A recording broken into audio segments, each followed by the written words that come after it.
Jornal da Rede Alesp.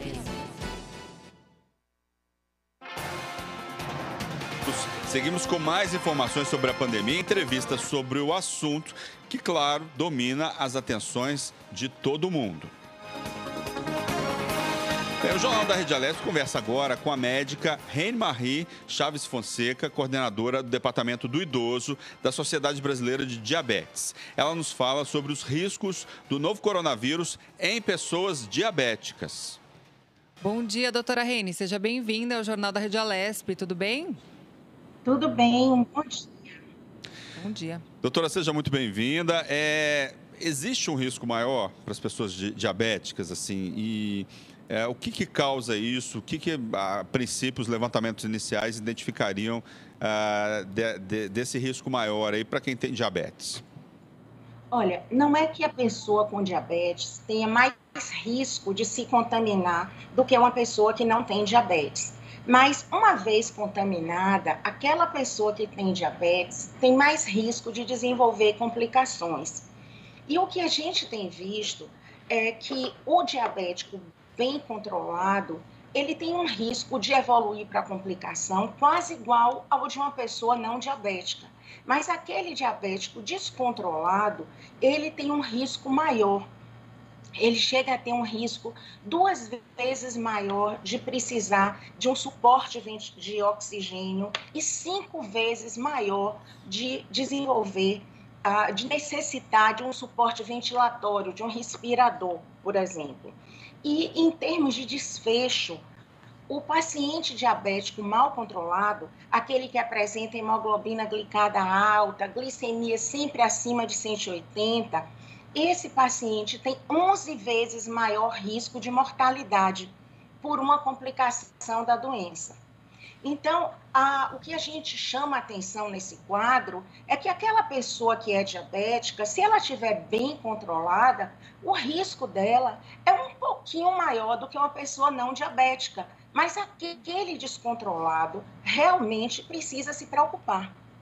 Certo. E aí, o que a gente pode fazer nesse momento de pandemia, onde a gente está em casa, onde o ideal é que se fique em casa, principalmente essas pessoas consideradas grupos de alto risco, os pacientes com doença cardiovascular, com hipertensão, com diabetes. Essas pessoas que estão principalmente descontroladas são pessoas de risco.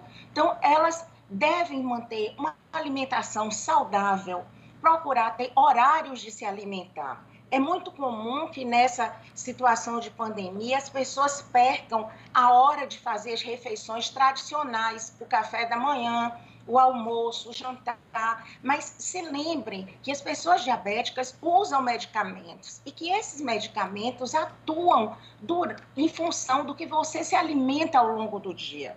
Então, é preciso manter tanto a regularidade da refeição quanto a regularidade do uso da medicação.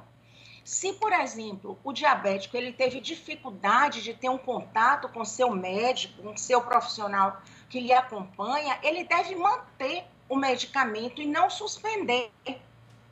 Muitas vezes o paciente diz, eu não consegui falar com o meu médico, então eu vou suspender o medicamento. Não é isso, não pode, não deve. Ele tem que manter o seu medicamento e procurar o seu médico para ajustar, para buscar, para saber se ele está bem controlado, para saber se realmente ele está conseguindo chegar naquela meta de hemoglobina glicada, que seria 7, mantendo um máximo de glicemia de jejum de 140, ao longo do dia, de 140, estourando 160, ou seja, se ele está conseguindo ter esse controle. Então, isso é importante, evitar o abuso de bebidas alcoólicas, né? A gente sabe que isso também descontrola o diabetes. E nesse momento de pandemia, as pessoas estão, às vezes, consumindo bebida alcoólica pela questão de ansiedade ou porque acha fácil, vamos tomar um drinkzinho, tomar um vinho à noite. E isso não é que o diabético não possa fazer, mas ele precisa estar orientado dentro do seu cardápio, dentro do uso de seus medicamentos, de como fazer para que isso não seja um motivo da descompensação do diabetes. Certo.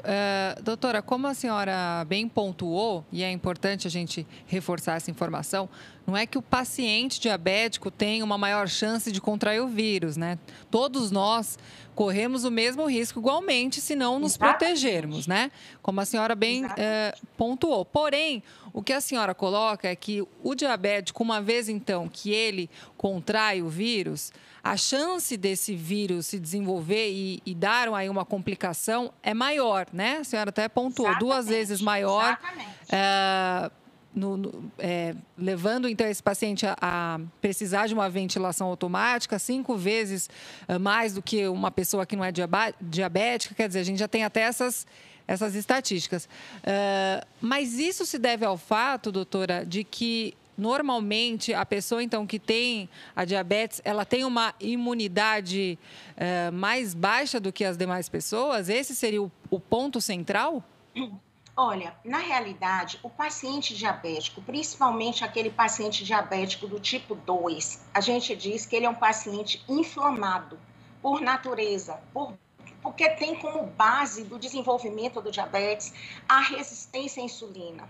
E isso leva já a um estado inflamatório crônico nesse paciente. Quando ele entra em contato com o vírus, a resposta à agressão viral, o paciente desenvolve, ele faz uma tempestade de citocinas, é como se ele fizesse uma super resposta àquela agressão. E isso leva às alterações dos órgãos, leva aos quadros graves da doença, como a pneumopatia, e que esta pneumopatia pode levar depois, progredir para um quadro renal, com insuficiência renal, com agravamento de todo o quadro do diabetes. Certo. E, doutora, atualmente a dexametasona tem sido vista como um tratamento aí aos pacientes em casos graves, né? Esse medicamento também pode ser aplicado caso o paciente seja diabético? Olha, ou existe alguma pode. contraindicação? Embora ele seja, esta droga é um corticosteroide, é uma droga diabetogênica, inclusive, ou seja, é uma droga que eleva a glicemia até de quem não é diabético. Ela foi a única droga que se mostrou eficaz na redução de mortalidade pelo Covid. Tem um trabalho chamado Recovery, que foi publicado recentemente, onde se mostrou uma redução de 30% da mortalidade com o uso da dexametasona por 10 dias.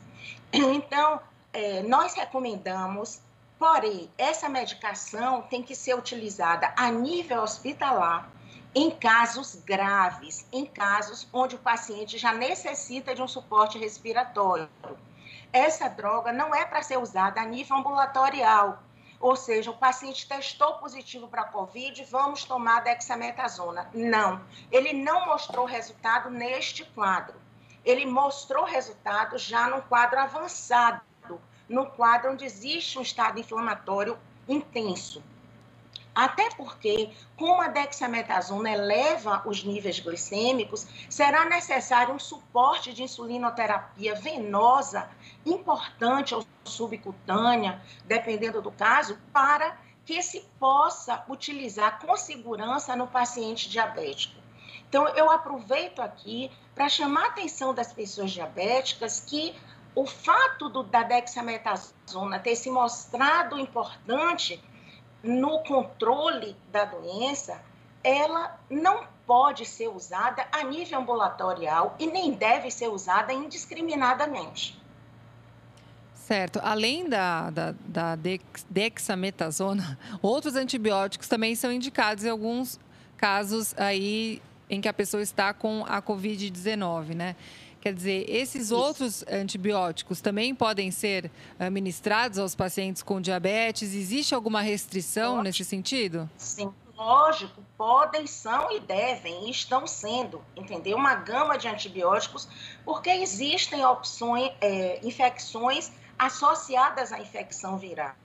Então, comumente, cada hospital geralmente tem o seu protocolo, mas são associados antibióticos de ampla geração, de última geração, ou com um espectro de ação grande, que são associados ao uso dos corticoides nesses pacientes.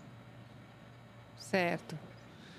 Tá certo, doutora. Muito obrigado aí pelas informações, muito obrigado pela entrevista e até uma próxima. Eu espero ter contribuído e ter ajudado para que as pessoas diabéticas se sintam não ameaçadas pela Covid, porque Certo. a gente sabe que as pessoas diabéticas têm o mesmo risco, mas que elas saibam que quem estiver bem controlado ou as pessoas que não estão bem controladas devem buscar, sim, o controle ideal, porque isso vai fazer a diferença no desfecho. Uma boa tarde para todos. Tá certo, doutora, uma boa tarde. Bem, um tecido formado por nanopartículas de prata e sílica, capaz de eliminar o novo coronavírus em 2 minutos, já está sendo utilizado para a fabricação de roupas, em especial jalecos para profissionais de saúde. A tecnologia invisível a olho nu está presente em um tecido composto por nanopartículas 1000 vezes menores do que um grão de areia.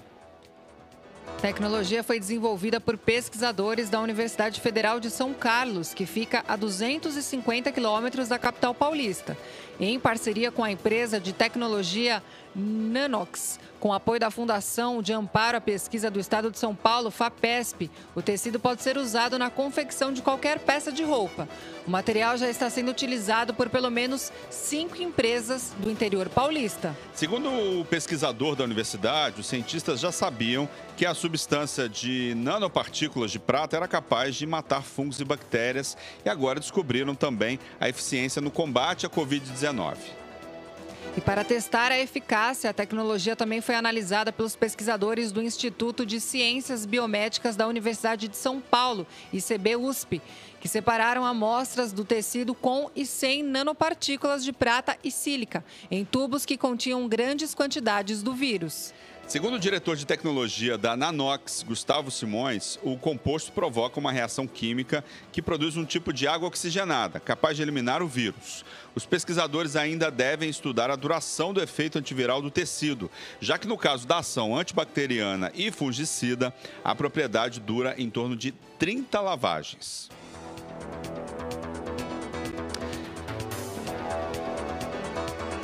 Estamos acompanhando ali. O Jornal da Rede Alesp tem mais entrevista agora, Kate. O Jornal da Rede Alesp conversa... Peraí, não temos. A gente ia falar com a deputada. Daqui a pouquinho, Daqui a pouquinho. Em atendimento à indicação do deputado Ataíde Teruel, do Podemos, o governador João Dória suspendeu a expedição de autuação de multas de trânsito aos motoristas infratores em todo o estado. Desde o dia 20 de março, as emitidas entre os dias 26 de fevereiro e 19 de março. E as multas de trânsito emitidas pelo Detran, DER e DERSA poderão ser pagas após o estado de calamidade pública decretado pelo governo, resultando num alívio para as famílias que, graças a essa anistia temporária, poderão utilizar esses recursos para atender outras necessidades emergenciais. O deputado agradeceu ao governador e a equipe que tão prontamente entenderam o caráter emergencial e humanitário da indicação em favor de nossa população. Jornal da Rede Alesp. Vamos lá, o Jornal da Rede Alesp conversa agora. O Jornal da Rede Alesp agora faz mais um giro informativo por Skype, agora com a nossa querida Melissa Araújo. Ei, Melissa, tudo bem? Qual que é a novidade que você tem aí pra gente? Opa, não temos Melissa. Não temos Melissa aqui. Ainda não temos Melissa. Não temos Melissa e tal. Vamos continuar, a nossa equipe vai continuar, então, buscando o contato. Vamos conversar agora com a deputada Bebel, né? Isso com a deputada mesmo. professora Bebel do PT. Ela nos fala aí sobre a CPI da violência sexual contra estudantes, CPI da violência sexual contra estudantes do ensino superior. Tudo bem, deputada? Seja muito bem-vinda mais uma vez aqui ao Jornal da Rede Alesp. É um prazer falar com a senhora. Tudo bem? Tudo bem, é um prazer falar com vocês, é um prazer também falar com o público que nos ouve, né? Sempre uma satisfação. O tema que não é satisfatório, né? Mas faz parte do nosso papel aqui na Assembleia Legislativa. Sem dúvida, deputada. Deputada, fala um pouco para a gente sobre a CPI, né? Quais são os próximos passos de vocês e o que vocês estão analisando nesse momento? Bom, eu acho que a questão central aí, né, são os dados já apresentados por uma pesquisa que foi a Avon Data Popular, de que 67%, né, de mulheres universitárias, aliás, admitiram já ter sofrido algum tipo de violência, né, no ambiente acadêmico, o que é ruim, né, um ambiente que deveria ser de conversa, enfim, de construção até de relações, você simplesmente conviver com esse tipo de violência, e a violência sexual, né? Que é alguma coisa assim muito preocupante. Agora, de qualquer maneira, veja bem, se a violência no âmbito, né, das universidades, a gente já sofreu muito, né, com os famosos trotes, né? Acho que vocês acompanharam, teve até casos de mortes, inclusive pelo exagero do que aplicavam, né, de aplicar o trote.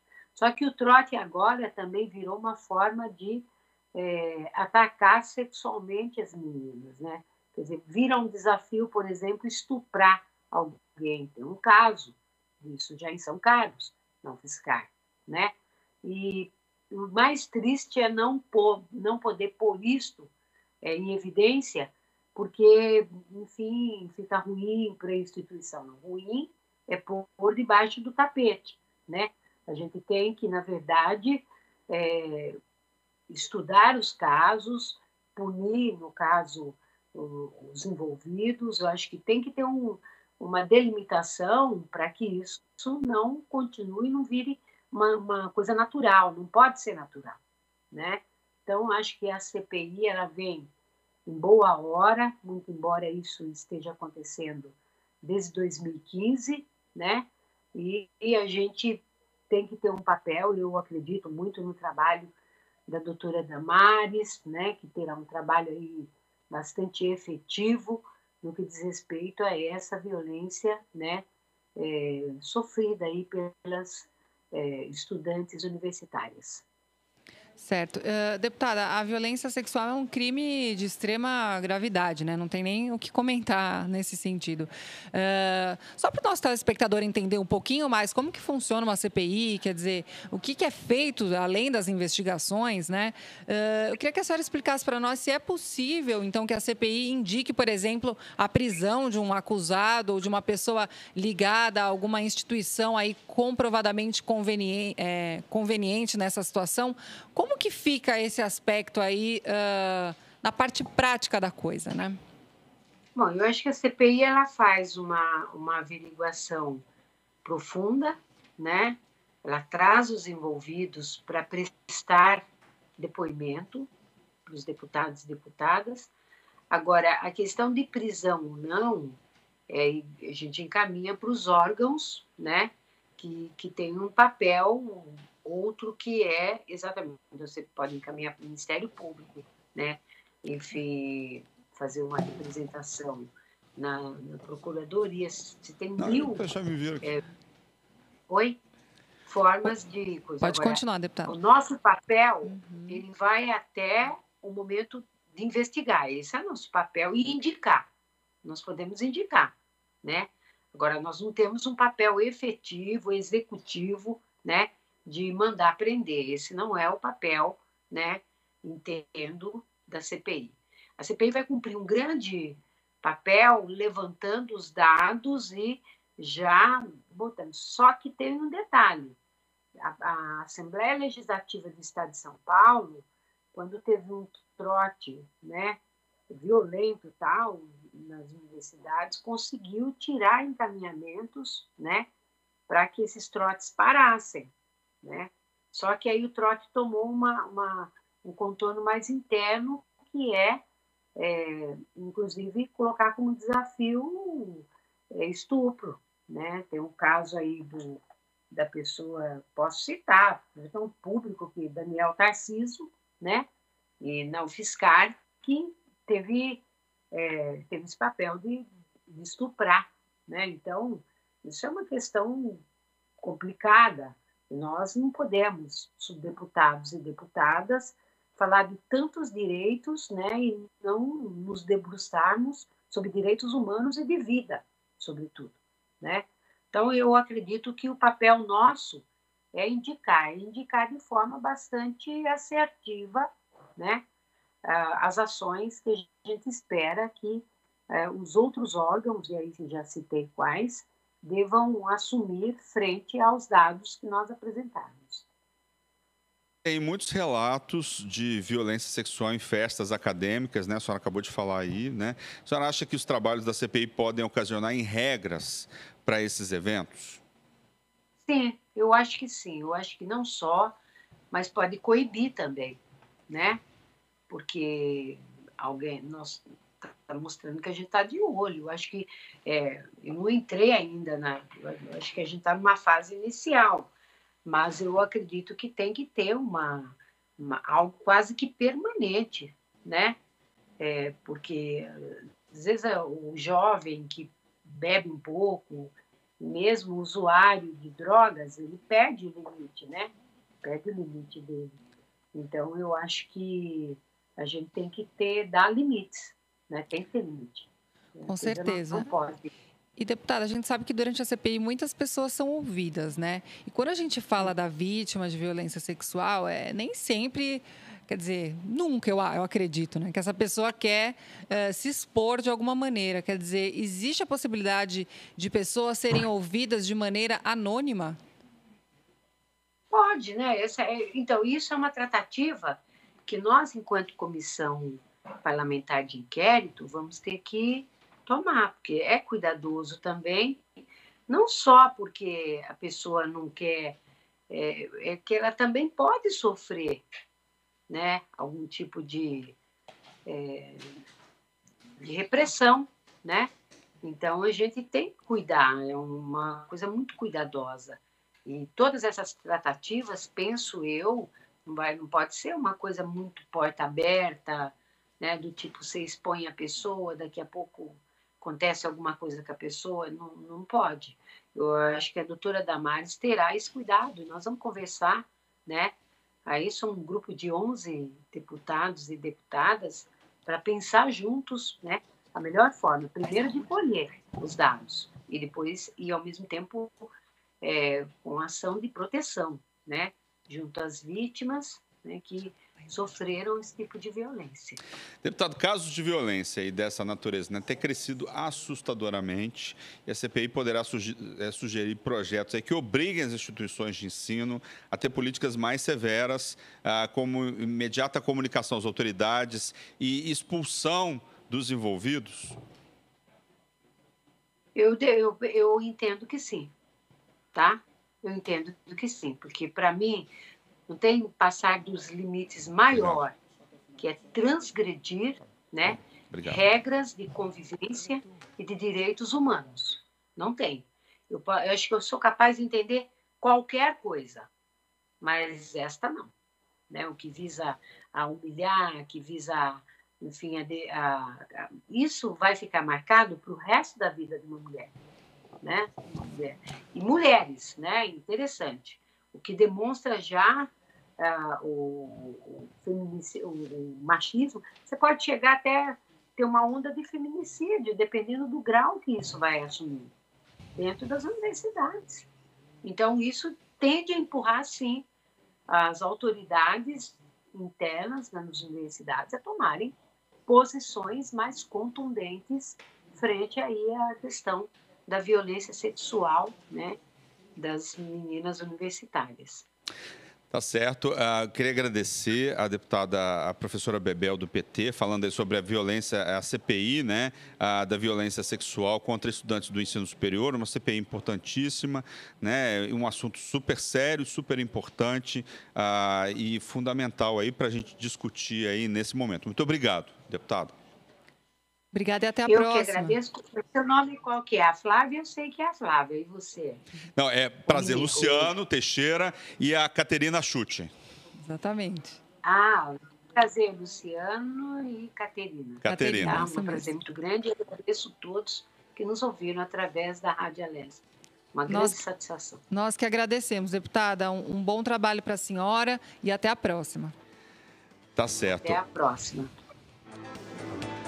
Nós temos entrevista agora, lauda 32 aí, Kate, ó. Vamos ver aqui, eu tô sem a lauda 32. Lauda 32.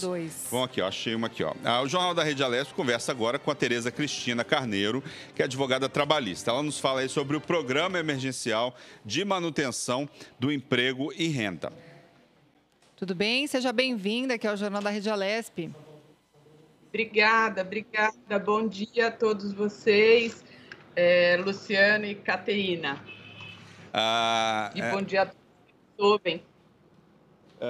Bom dia. Fala um pouco para a gente do programa. Fala um pouco para a gente da importância do programa e o que ele traz de novidade aí para a gente.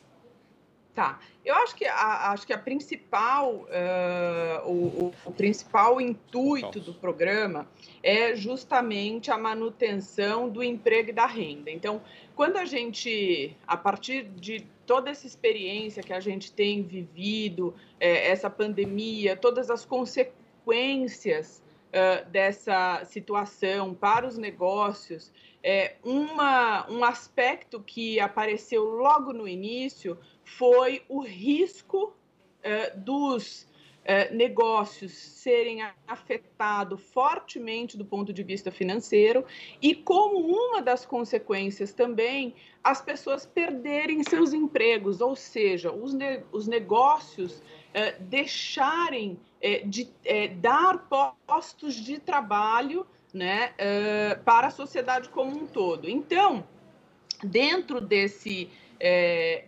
programa, o intuito é efetivamente preservar o emprego e a renda das pessoas.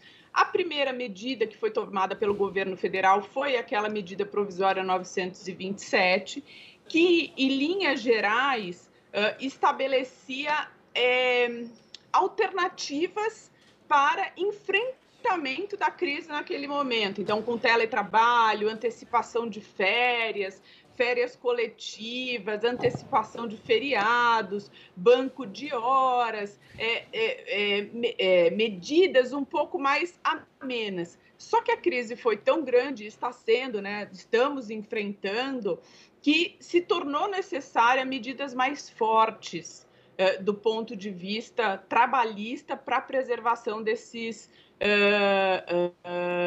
postos de trabalho e da própria renda do trabalhador. E aí veio a medida provisória 936, que provavelmente nos próximos dias aí tende a ser prorrogada, convertida em lei, mas o fato é que a medida provisória 936, ela estabelece duas possibilidades de redução do salário ou suspensão do contrato de trabalho. A redução do salário, ela pode ser de 25%, 50% ou 70% do salário, com a respectiva redução da jornada de trabalho. E a suspensão do contrato de trabalho, que é efetivamente não ter trabalho. Para compensar toda essa situação e auxiliar efetivamente tanto as empresas como os trabalhadores, o governo criou, também dentro do escopo dessa medida provisória 936, o benefício emergencial, que é um valor pago pelo governo com a finalidade de fazer essa ajuda e essa compensação com o intuito de preservar o trabalho e a renda das pessoas. Sim. E, doutora, me fala uma coisa, quais empresas, né, e empregadores podem participar e quais os cuidados também devem ter antes de reduzir essa jornada dos trabalhadores? Claro. Em regra, todas as empresas privadas podem participar desse programa, inclusive empregadores domésticos, tá? Também pode. A medida provisória, ela só exclui da participação desse programa a União, o Estado e os órgãos de administração pública e as empresas públicas ou sociedades de economia mista inclusive suas subsidiárias. Então, essas empresas que têm uma participação pública é que não podem participar, estão excluídas dessa medida provisória. Todas as demais empresas particulares, elas podem sim adotar essas medidas com essa finalidade, né? É importante a gente sempre ter em mente que a finalidade dessa medida é preservar postos de trabalho e renda. Um dos cuidados que é preciso ter em relação à redução de salário dos empregados é a formalização.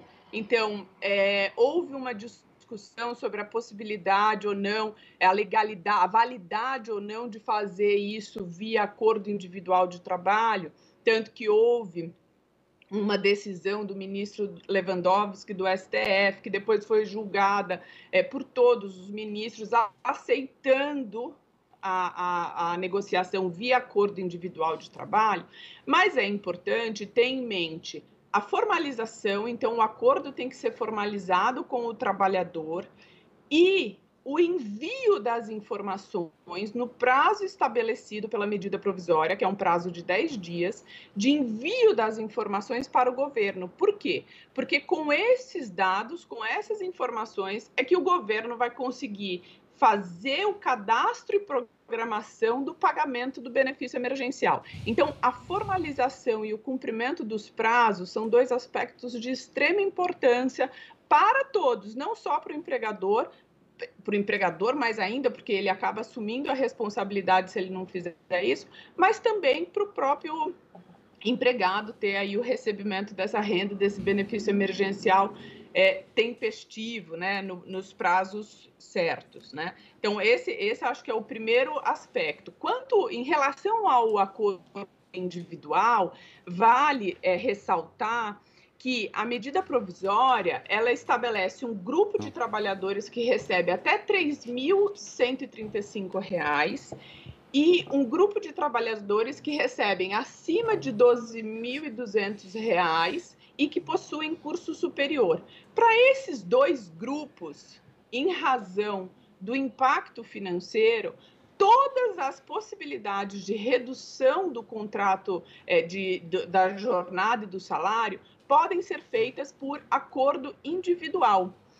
Para o grupo intermediário, que recebe acima de 3.135 e abaixo de 12.200, com ou sem curso superior, a medida provisória estabelece que a suspensão e as reduções de salário e jornada que forem superior a 25%, ou seja, de 50% ou 70%, obrigatoriamente devem ser feitas via negociação coletiva. O que significa isso? Significa que deve ter a participação do sindicato para a efetivação dessa redução. Então, a única redução salarial e de jornada que pode ser feita para todos os empregados via acordo individual de trabalho é aquela de 25%. Então, ter cuidado com a formalização para, se eventualmente tiver alguma discussão no futuro, ter aquilo muito bem organizado e o cumprimento dos prazos, eu acredito que são cautelas de extrema importância que devem ser tomadas.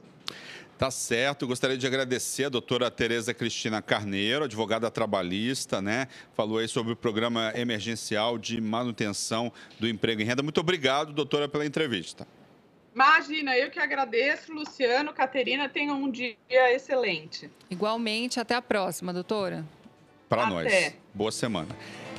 Temos mais entrevista agora aqui no Jornal da Rede Alesp. Vamos conversar agora com o Roberto Ferles, advogado trabalhista. Ele nos fala aí sobre a prorrogação do auxílio emergencial. Isso mesmo. Tudo bem, doutor? Seja bem-vindo aqui ao Jornal da Rede Alesp. Tudo bem? Boa tarde, Caterine. Boa tarde, Luciano. Tudo bom aí com vocês? Tudo tranquilo. Doutor, fala um pouco para a gente sobre essa prorrogação. Fala um pouco para a gente quem tem direito, quem não tem direito. Dá detalhes para a gente dessa prorrogação. Claro.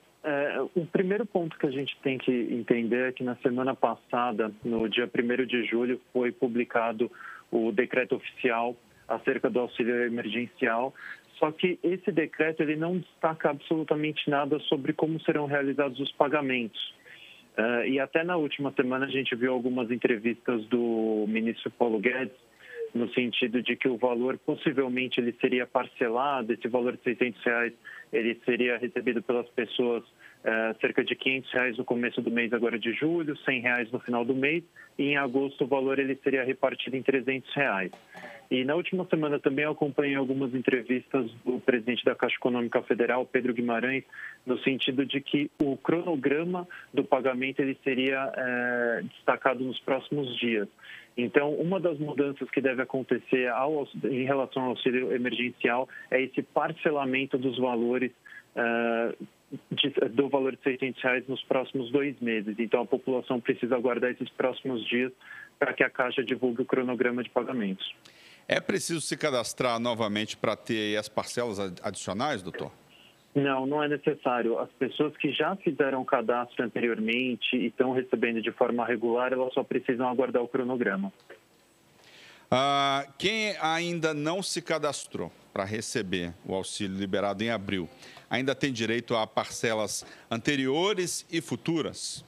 Infelizmente não, porque o cadastro ele foi encerrado agora no dia 2 de julho, na última semana, então não é possível realizar novos cadastros. Porém, aquelas pessoas que realizaram o cadastro nas últimas semanas, nos últimos meses, mas ainda não foram contemplados, essas pessoas elas podem ficar tranquilas que o benefício está sob análise e possivelmente elas receberão essas 2 próximas parcelas também. Pessoas que terminaram de receber o auxílio-desemprego nos últimos meses, agora estão elegíveis para ganhar as próximas parcelas do auxílio emergencial?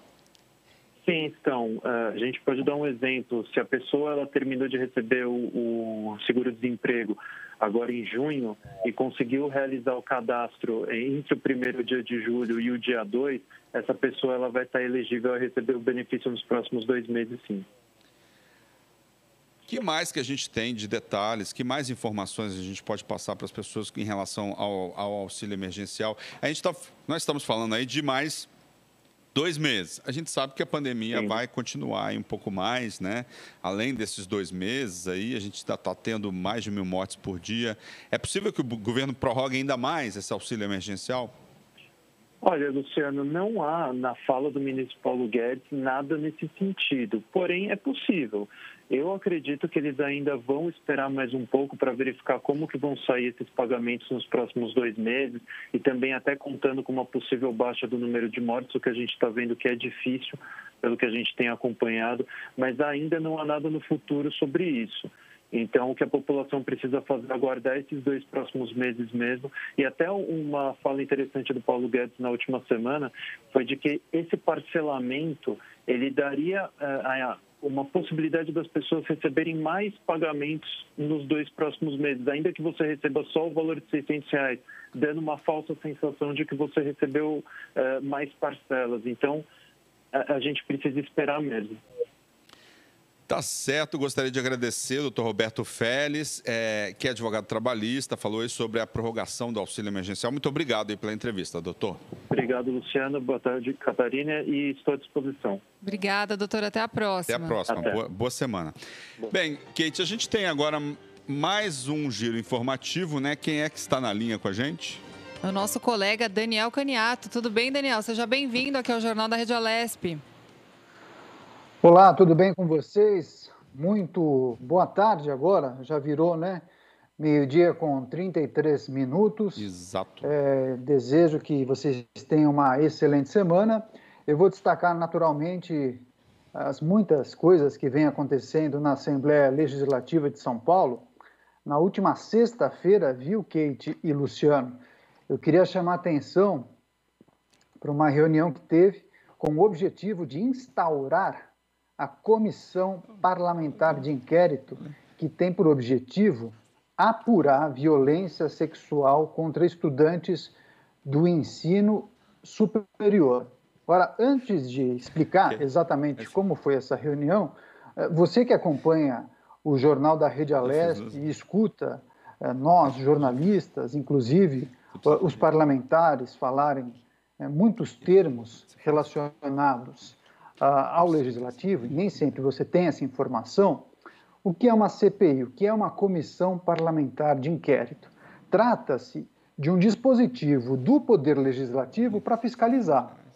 E essas comissões têm poderes de investigação próprios das autoridades judiciais, além de outros previstos no regimento da própria Assembleia Legislativa. Tem algumas coisas que, inclusive, acontecem nas outras esferas, judicial, inclusive também no Ministério Público, que acontecem aqui na Assembleia Legislativa, porque essas CPIs, por exemplo, elas podem determinar diligências, ouvir indiciados e inquirir testemunhas, requisitar informações e também documentos de órgãos e entidades da administração pública. Pode também requerer audiências, determinar a quebra de sigilo bancário, fiscal e telefônico, além de tomar depoimentos e requisitar serviços das autoridades.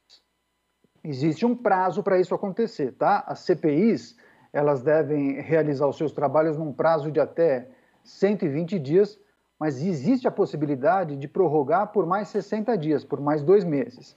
Agora, é importante que você que acompanha o Jornal da Rede Alesp saiba, a CPI não julga, não tem competência para punir. Quem faz isso é o Judiciário. Então, o que acontece? A CPI da Assembleia Legislativa investiga, propõe soluções e acaba encaminhando esse conjunto de informações, esses documentos, para os órgãos competentes, que podem ser vários, né? Pode ser o Ministério Público, a Defensoria, o próprio Poder Executivo, Tribunal de Contas e por aí vai. Bem, retomando a informação dessa CPI da sexta-feira que passou, dia 3 de julho, os parlamentares instauraram essa CPI e escolheram o presidente, o vice-presidente e o relator dos trabalhos. Para a presidência foi eleita a deputada Damares Moura, do PSDB. Agora, curioso, né? Porque essa CPI acabou nascendo justamente por uma sugestão da própria deputada, para atender, inclusive, uma demanda do seu mandato. Inclusive, ela sempre tratou dessas questões e dizia do aumento no número de mulheres vítimas de violência, especialmente nas universidades. Também nessa reunião, que foi realizada no modo virtual, que já é uma tradição nas últimas semanas aqui no Parlamento Paulista, esse dispositivo tem sido muito utilizado.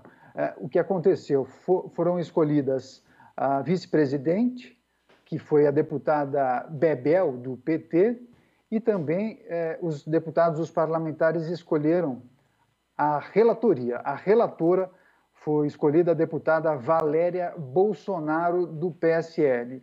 E o que aconteceu nessa sexta-feira, além da escolha desses 3 membros? Os parlamentares definiram que inicialmente vão se reunir todas as quintas-feiras, às 10 horas da manhã, e essas reuniões terão cobertura, transmissão ao vivo da Rede Alesp. Então, as pessoas interessadas poderão acompanhar os trabalhos ao vivo na Rede Alesp, tá certo? A CPI tem um prazo regimental, como eu mencionei, de 120 dias e pode ser prorrogada por mais 60. E eu relembro, não tem poder de julgamento. A CPI não julga. Ela também não tem atribuição de punir os investigados. Então, mais uma vez, eu lembro que após a conclusão dos trabalhos, um relatório vai ser concluído, vai ser enviado para as autoridades e o encaminhamento será dado para os órgãos competentes. Tem um dado que chamou a minha atenção, que eu gostaria de dividir com você, viu, Caterina, e também com o Luciano, e com todas as pessoas que acompanham o Jornal da Rede Alesp. A deputada Isa Pena, do PSOL, ela trouxe uma informação, inclusive publicou isso em suas redes sociais, de que de 2008 até agora há registro de ao menos 550 casos de mulheres vítimas de violência em universidades. E aí eu fui me aprofundar e identifiquei que esse relatório foi feito pelo aquele site The Intercept. E aí eu tenho um número preciso. Desde 2008, pelo menos 556 mulheres entre estudantes, professoras e funcionárias foram vítimas de algum tipo de violência em instituições do ensino superior. Entre esses casos, entre esses 556 casos, há registros de assédio sexual, agressão física, agressão psicológica e, pasmem, estupro também. A maioria dentro das instalações das universidades, elas acabaram sendo praticadas principalmente por alunos e professores. Enfim, é uma situação muito complicada, triste, mas é importante que o poder público e o poder legislativo aqui do Estado de São Paulo, a Assembleia Legislativa, se debruce sobre esse tema para apurar o que tem acontecido e também dar um encaminhamento do que for apurado para as autoridades competentes. Viu, Kate e Luciano? Pois é, né, Daniel? É importante a gente ter essa CPI aqui na casa, né? Um assunto assim, a gente estava falando agora há pouco com a deputada Bebel sobre isso, né? Vamos acompanhar agora o que a gente tem, né, Kate? Mas o que a gente vai ter mais? É um tema importante. Pois é, tem mais novidade aí pra gente, Daniel? Por enquanto, só isso, Luciano. Tá certo. Muito obrigado aí pela participação no Jornal da Rede Alesp. Obrigado. Boa sorte e bom jornal para vocês. Tchau, Obrigada tchau. e até a próxima. Tchau, tchau. Kate, a Caixa Econômica Federal deposita nesta segunda o FGTS emergencial para as pessoas nascidas em fevereiro. Esses depósitos vão ser feitos até o dia 21 de setembro, de acordo com o mês de nascimento de cada trabalhador. Por enquanto, os valores são depositados apenas em poupanças digitais abertas pelo banco, onde o valor poderá ser utilizado apenas para o pagamento de boletos e compras online. Isso mesmo. E para fazer o saque em dinheiro ou transferência para outro banco, há um outro calendário que também é baseado no mês de aniversário. Os primeiros saques serão a partir do dia 8 de agosto. Tem direito ao saque emergencial do Fundo de Garantia os trabalhadores que possuem contas ativas do emprego atual ou inativas de empregos anteriores. O valor máximo a ser pago é de R$ 1.045. Os trabalhadores poderão optar por não receber o saque emergencial do FGTS. Para isso, esse pedido deve ser feito pelo aplicativo da Caixa. A outra opção é não sacar até 90 dias pós-recebimento. Nesse caso, o dinheiro volta automaticamente para o fundo. A partir dessa segunda-feira, o posto de coleta Dante Pazanese, da Fundação ProSangue, reabriu as portas para a doação do público. E a unidade voltou a funcionar dentro do horário convencional de segunda a sexta-feira, exceto quarta-feira, das 8 às 13 horas. O local seguirá as medidas adotadas durante a pandemia de Covid-19 para a preservação das pessoas. Sendo assim, o espaço atenderá exclusivamente os candidatos que tiverem feito previamente o agendamento pelo site da ProSangue. Próximo ao Parque Ibirapuera, o posto Dante do ProSangue está localizado dentro do Instituto Dante Pazanese de Cardiologia. O endereço da unidade é a Avenida Dr. Dante Pazanese, número 500, bairro do Ibirapuera, em São Paulo. Rua Dante Pazanese, número 500, bairro do Ibirapuera, aqui em São Paulo. Já, meio-dia e 42, a gente está próximo da coletiva, dá tempo ainda de ler mais uma notícia aqui. O governo de São Paulo e a Fundação Instituto de Terras do Estado de São Paulo, o ITESP, entregaram em cartórios de registro de imóveis trabalhos de regularização fundiária de interesse social de 5 municípios. São eles: Águas de Santa Bárbara, Andradina, Ribeirão Grande, Taquarivaí e Nova Campina. As ações, no geral, estão concentradas em 19 municípios para entrega de 4.576 títulos. Todas essas ações tiveram a presença dos prefeitos municipais. Haroldo Caetano, de Águas de Santa Bárbara, Tamico Inoc, de Andradina, Eliana dos Santos Silva, de Ribeirão Grande, CC, de Taquarivaí e Jucemara do Nascimento, de Nova Campina. Continuar aqui, confira o destaque que marcou né, o noticiário desse segundo bloco aqui do Jornal da Rede Alesp. O deputado Ataíde Teruel, do Podemos, teve sua solicitação atendida pelo governador de São Paulo, João Dória, da suspensão e expedição de autuação de multas de trânsito aos motoristas infratores em todo o estado desde o dia 20 de março e as emitidas entre os dias 26 de fevereiro e 19 de março.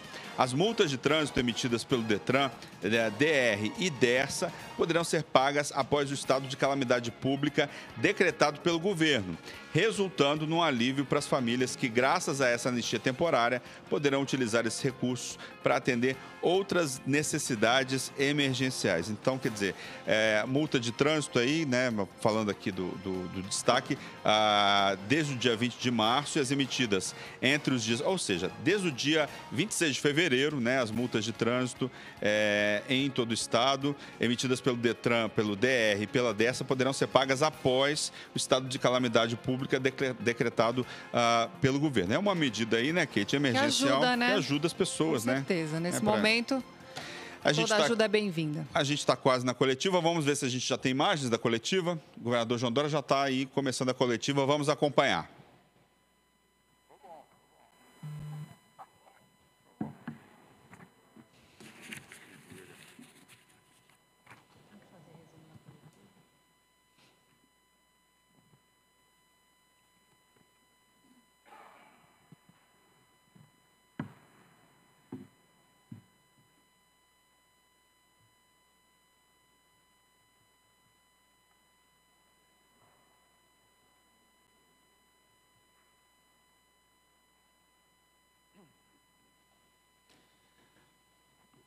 Estamos aí aguardando a coletiva.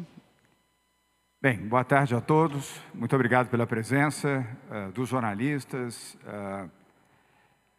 os cinegrafistas e também fotógrafos e técnicos que aqui estão nesta tarde, na 85ª coletiva de imprensa no Palácio dos Bandeirantes, hoje, segunda-feira, dia 6 de julho.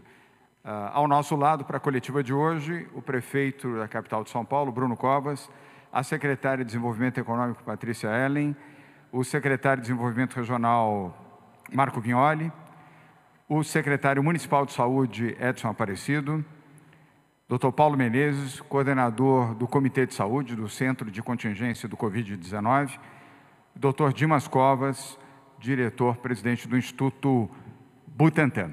Hoje, o nosso secretário Zé Henrique German não está presente, está fazendo exames médicos e, por aconselhamento, está finalizando os exames e hoje não pode participar da nossa coletiva. Estão aqui também ao nosso lado, porém não à frente, o secretário de Segurança Pública, General Campos, e o secretário de Governo da capital de São Paulo, Rubens Rizek. Bem, nas mensagens de hoje, desta nossa coletiva, começamos a falar sobre uso de máscaras. O que é lei é obrigatório em São Paulo, na capital e nos outros 644 municípios do estado de São Paulo. Essa é a razão da campanha que está no ar neste momento, nas emissoras de televisão, emissoras de rádio, também na internet, para que as pessoas não saiam de casa sem usarem a sua máscara e sem usarem corretamente. A máscara deve ser aplicada e deve ser utilizada de forma correta, não no pescoço, e ser manuseada de forma correta. Os veículos de comunicação têm, através de várias entrevistas, orientado corretamente a população sobre como usar a máscara e a importância no uso da máscara para a preservação da sua vida. Enquanto nós não tivermos a imunização da vacina, as medidas de prevenção e segurança são necessárias e a máscara passa a ser um item obrigatório no seu dia a dia.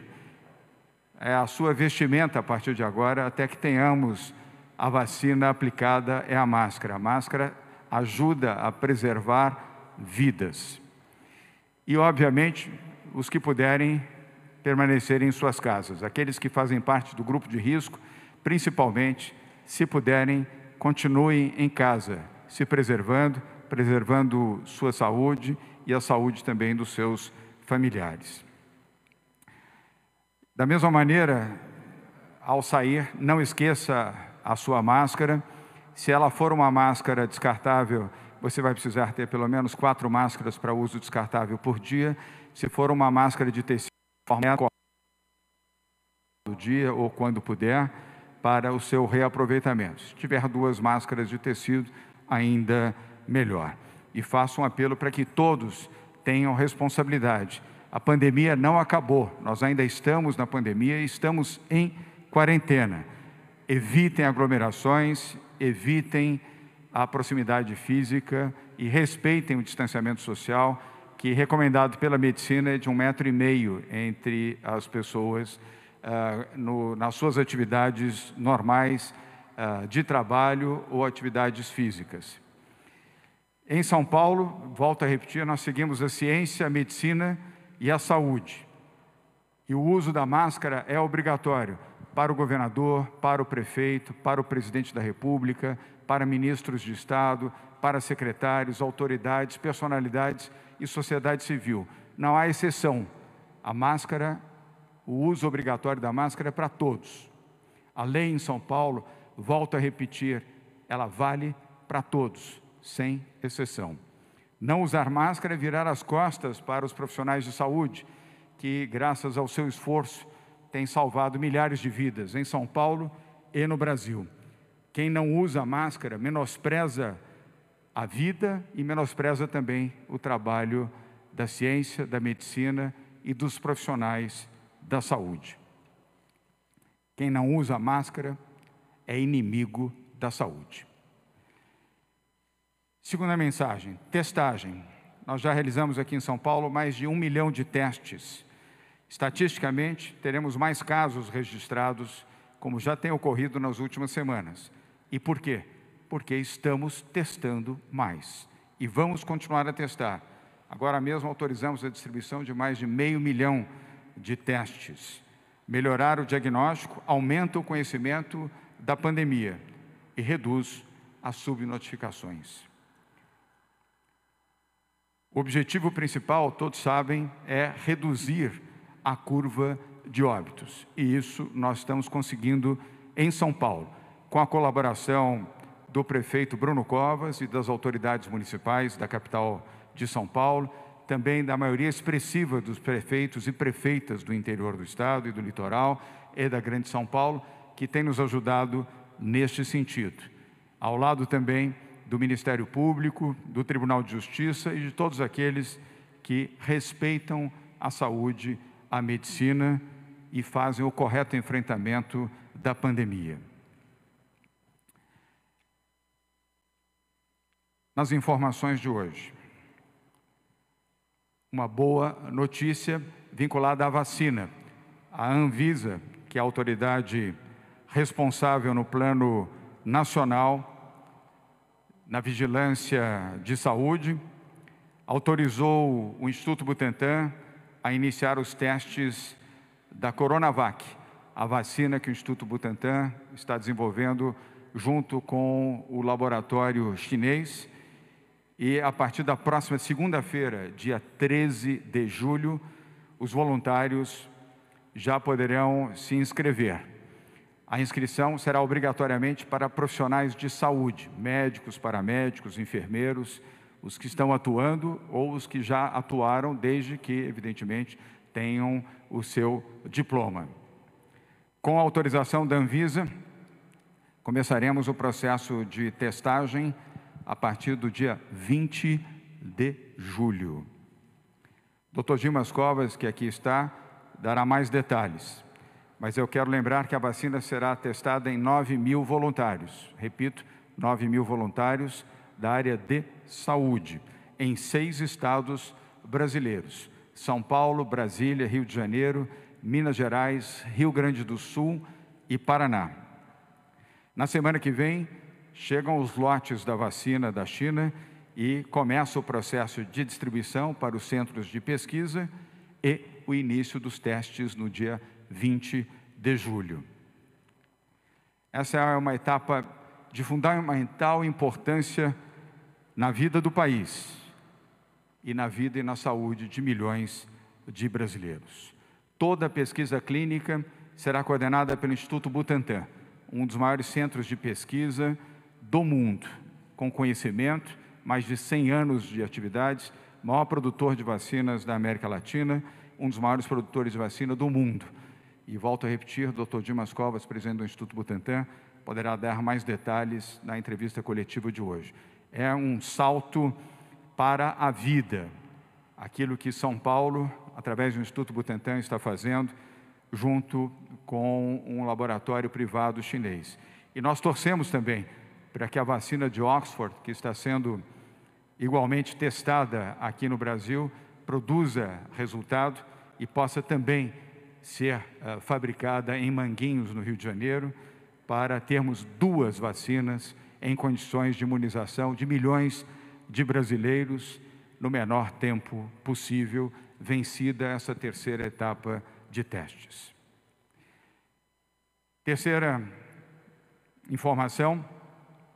Segunda informação de hoje, e boa informação, pela segunda semana consecutiva, o Estado de São Paulo tem queda no número de óbitos.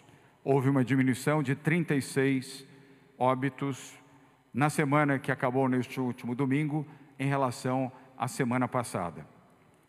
De domingo a sábado, da semana anterior, tivemos 1.769 óbitos. Nesta última semana, foram 1.733. Repito, 36 óbitos a menos, dando sequência às semanas de redução de mortes pelo coronavírus em São Paulo. Nesta última semana, atingimos 5% de letalidade em relação ao número de casos do coronavírus. É o índice mais baixo de toda a série histórica. São boas notícias. São boas notícias, sim. Mas elas não devem ser celebradas com emoção, mas sim com moderação.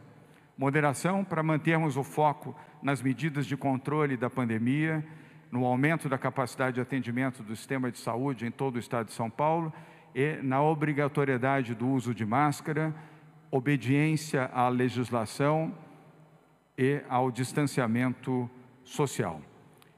Passo a passo, com o Plano São Paulo, respeitando a medicina, respeitando a ciência, respeitando os profissionais que estão salvando vidas, dialogando, nós conseguiremos vencer a pandemia e alcançar a vacina. Até lá, todos precisam ter paciência, resiliência e compreensão de que ainda estamos na pandemia, que a pandemia mata. E nós, por disciplina, no uso da máscara, do distanciamento social e do isolamento aos que mais precisam ficar em casa, estaremos salvando vidas em São Paulo. Agora, vou pedir a intervenção do nosso coordenador do Centro de Contingência do Covid-19, o nosso Comitê de Saúde, o Dr. Paulo Menezes, para falar em nome da medicina. Dr. Paulo. Obrigado, governador. Boa tarde. Em primeiro lugar, eu gostaria de colocar os dados do dia, por favor. Hoje, nós temos um total no Brasil de 1.603.055 casos, 64.867 óbitos, e para o estado de São Paulo, 323.070 casos confirmados. De ontem para hoje, tivemos um aumento de 1% no total de casos confirmados e óbitos 16.134 no total, um aumento menor do que 0,5% de ontem para hoje. A taxa de ocupação no estado está próxima de 64% e na Grande São Paulo de 63,3%. Nós temos um total de 5.501 pacientes internados em UTI e 8.023 em enfermaria, confirmados e suspeitos. 176.494 casos já se recuperaram e tivemos 48.366 altas hospitalares. Próximo, por favor. Então, apresentamos já na sexta-feira aqui a nossa projeção de casos para o estado de São Paulo até a metade do mês de julho. A projeção, de acordo com os dados que tínhamos até o final de junho, é de uma faixa de 335 mil a 470 mil casos confirmados. Próximo, por favor. Em relação a óbitos, a projeção até a metade do mês é de entre 18 e 23 mil óbitos, e hoje estamos ali com 16.134 no limite inferior dessa projeção. Com isso, eu encerro aqui a apresentação da saúde. Queria comentar que continuamos com aquela proporção do total de casos confirmados. 3/4 são confirmados por exames diagnósticos, principalmente o PCR, e 1/4 são casos confirmados por testes sorológicos rápidos. Eu acho que são essas as informações de hoje. Obrigado, senhor governador. Obrigado, doutor Paulo Menezes. Antes de passar ao doutor Dimas Covas, presidente do Instituto Butantan, transmitir um abraço carinhoso ao doutor Zé Henrique Guerra, que está nos assistindo em casa e se recuperando, que se recupere bem. Doutor Dimas Covas, presidente do Instituto Butantan, com mais uma boa notícia sobre a nova vacina Coronavac. Boa tarde. Obrigado, governador. Eu vou fazer rapidamente uma recapitulação do que nós apresentamos há algum tempo atrás e situar em que fase agora nós nos encontramos. Próximo. No mundo, são 136 vacinas em desenvolvimento, 12 em estudos clínicos. Veja bem, apenas 12 vacinas no mundo estão em fases diferentes de estudo clínico. Próximo. E desses 12, apenas 3 vacinas estão na fase chamada estudo clínico de fase 3.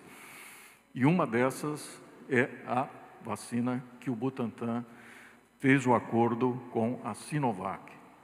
Então, a partir da aprovação da Anvisa, que ocorreu na última sexta-feira, nós nos credenciamos como uma das 3 vacinas que tem grande chance de chegar ao público muito rapidamente. Próximo. Esse é o estudo clínico registrado também, esse é o Clinical Trials Gov do NIH dos Estados Unidos. Então, o estudo está lá registrado, todas as características do estudo estão disponíveis publicamente, né, em inglês, mas também tem a tradução para português. Né. Próximo. Isto é a Sinovac, um resumo da Sinovac, quer dizer, uma grande companhia, né, que tem, nesse momento, 3 grandes centros produtores de vacina. E veja, está com o 4º centro que vai produzir especificamente essa vacina em fase adiantada de construção. E a partir de setembro desse ano estarão disponíveis doses em um volume muito grande, em torno de 100 milhões de doses. E essa fábrica da Sinovac terá a capacidade para a produção, até o final desse ano, de 300 a 500 milhões de doses. Próximo. Este é o Butantan, mostrando a área industrial do Butantan. Isso é importante, poucas pessoas conhecem essa parte do Butantan. Quer dizer, todos sempre falam das cobras, dos museus, enfim, mas essa é a parte importante, que são as fábricas, e 2 fábricas dessas em adiantado processo de conclusão de suas obras. Próximo. O Butantan tem larga experiência na área de estudos clínicos. Aqui são apenas alguns exemplos de estudos clínicos de fase 3, levado a efeito pelo Butantan. A maior deles com a vacina da dengue, que incluiu em torno de 17 mil voluntários. Próximo. Então, essa é a fase 3. Aí algumas características da fase 3. Ela vai, em princípio, custar em torno de 85 milhões de reais. integralmente custeados pelo governo.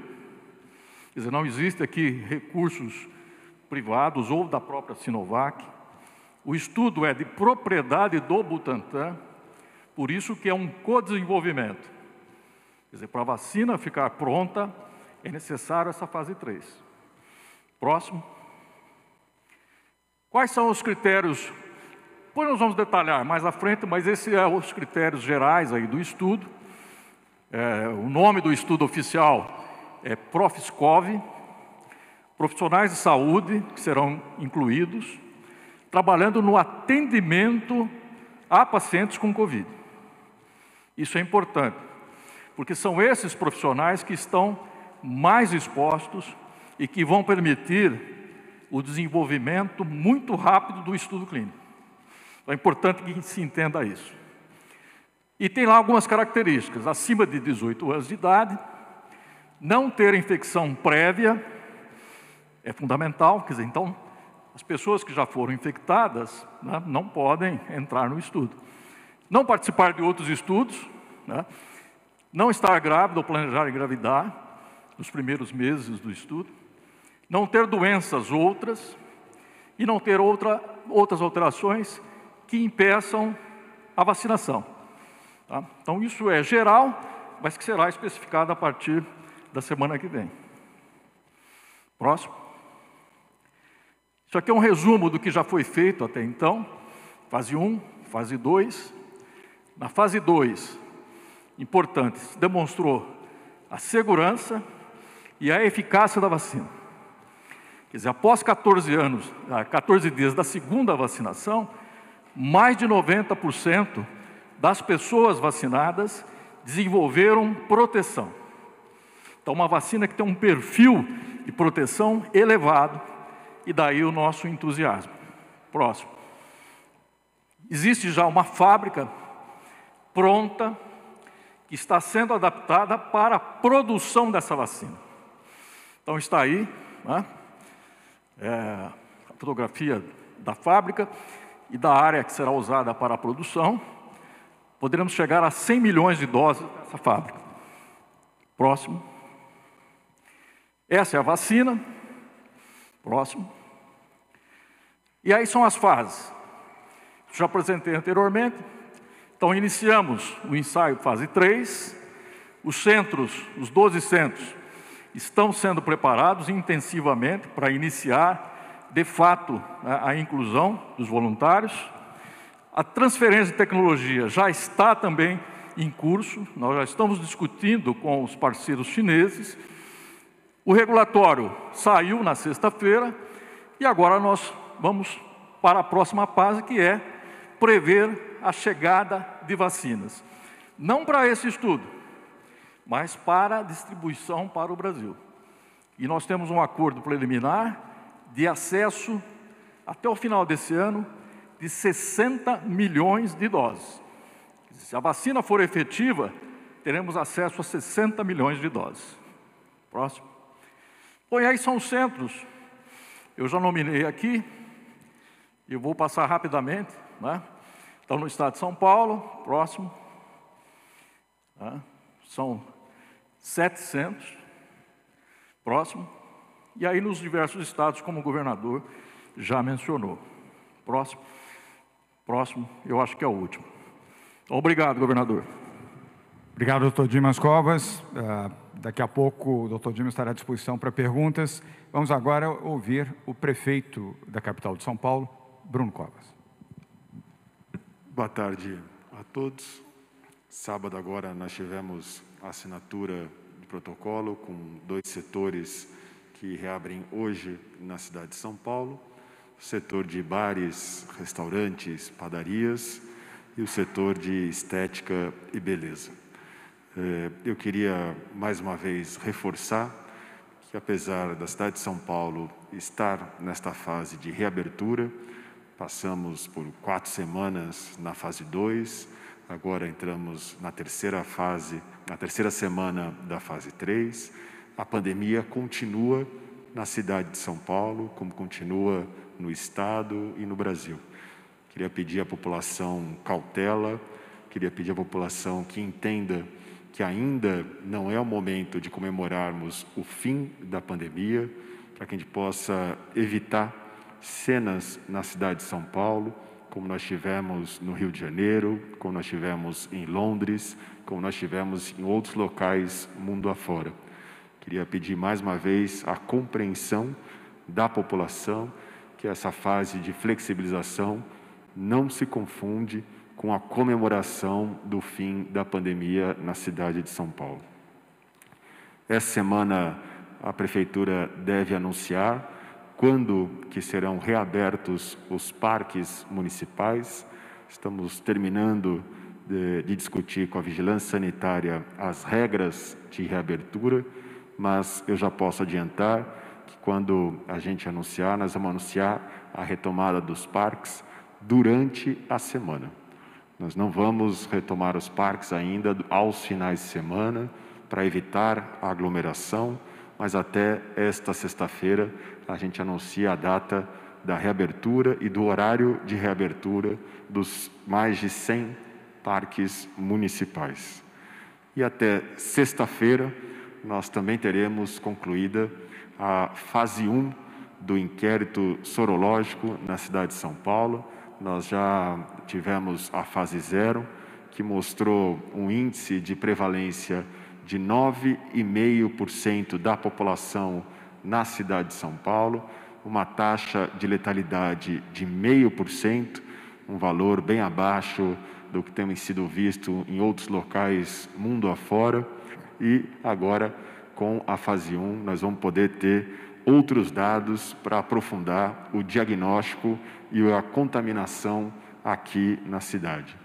E finalizar mais uma vez agradecendo aos empresários que têm vindo discutir com a Prefeitura os protocolos sanitários, agradecer às famílias pela paciência de permanecer em isolamento, agradecer aos profissionais da área da saúde por toda a dedicação e, mais uma vez, insistir para que as pessoas continuem a utilizar máscara, continuem a utilizar todas as recomendações sanitárias, que nesse momento é um ato de respeito ao próximo, um ato de cidadania. Muito obrigado, boa tarde a todos.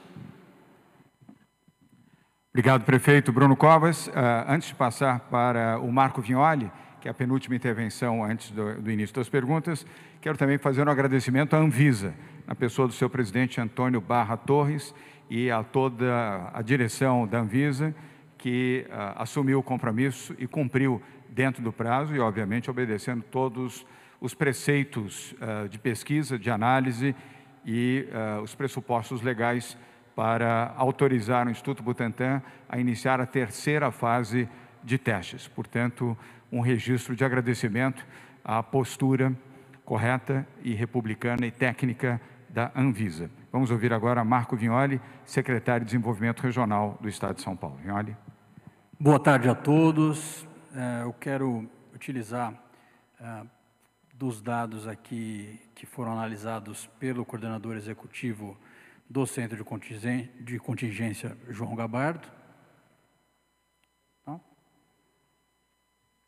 que indicam justamente a fala do governador sobre a queda dos óbitos aqui no estado de São Paulo.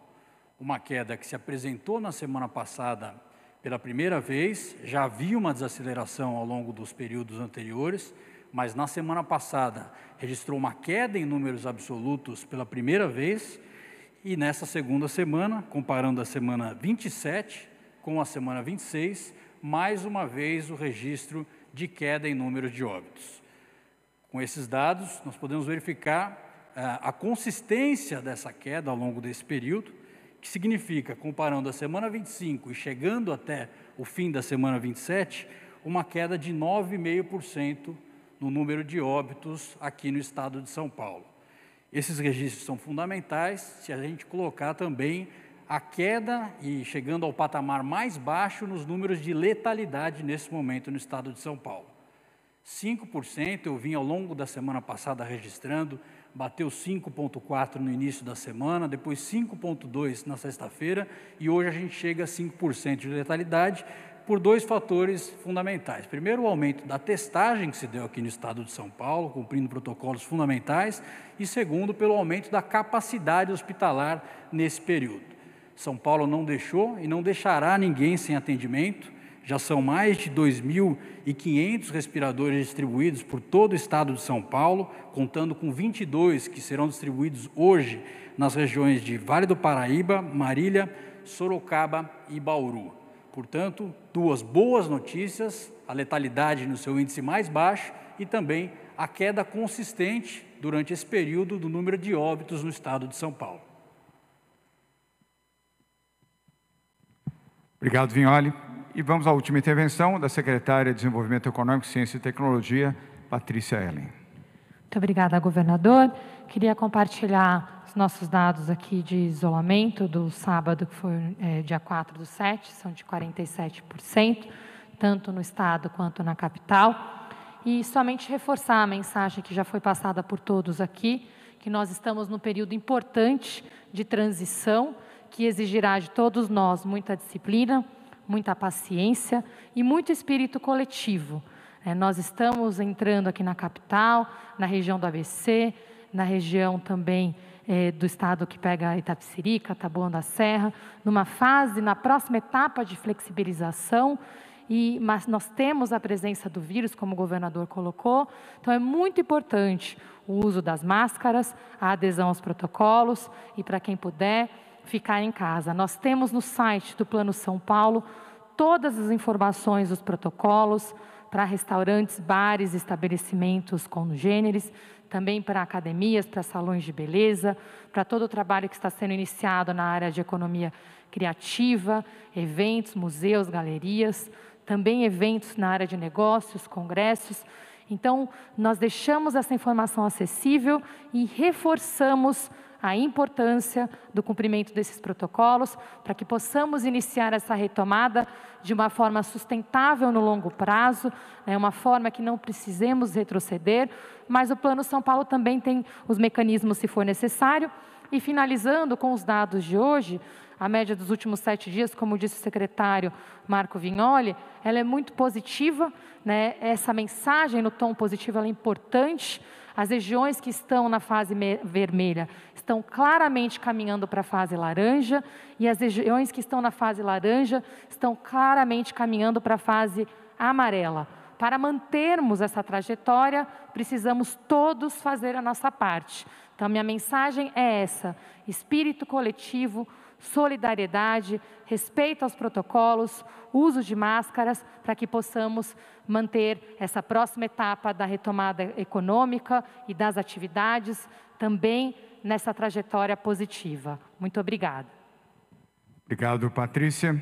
Lembrando que o secretário de Saúde da capital de São Paulo, Edson Aparecido, está aqui também presente e poderá responder perguntas dos jornalistas. Vamos agora às 13h15 para as perguntas. Pela ordem, teremos Globo News, Jovem Pan, TV Record, Agência Reuters e os demais veículos que vamos nominar ainda ao longo da coletiva. E começando com a TV Globo, Globo News, com você, William Cury. Boa tarde. Sua pergunta, por favor. Boa tarde. Eu tenho duas perguntas, uma para o prefeito, outra para o governador ou para a equipe. Primeiro, para o prefeito, em relação às praças de alimentação dos shoppings, Hoje começa a funcionar bar e restaurante aqui em São Paulo, tendo que fechar até às 5 da tarde. Eu queria saber como é que fica a praça de alimentação do shopping. Ele tem que respeitar esse horário de fechamento ou vai ser em outro horário alternativo? Como é que vai ser e por que vai ser dessa forma? Agora, para o governador, sobre a vacina, que vai ter a testagem a partir do próximo dia 20, o recrutamento de voluntários começa num primeiro momento para profissionais de saúde, já no dia 13 agora. Eu queria saber como é que faz para se candidatar, para o profissional de saúde, como é que ele vai poder se candidatar, tendo em vista que não é só aqui em São Paulo, Temos 5 estados e o Distrito Federal também. Obrigado. Obrigado, William Cury. As duas perguntas, na sequência, a primeira delas com o prefeito Bruno Covas. Bruno. As praças de alimentação dos shoppings, tal como os restaurantes dentro de shopping, devem observar o protocolo sanitário assinado com o setor de restaurantes e o horário de funcionamento dos shoppings.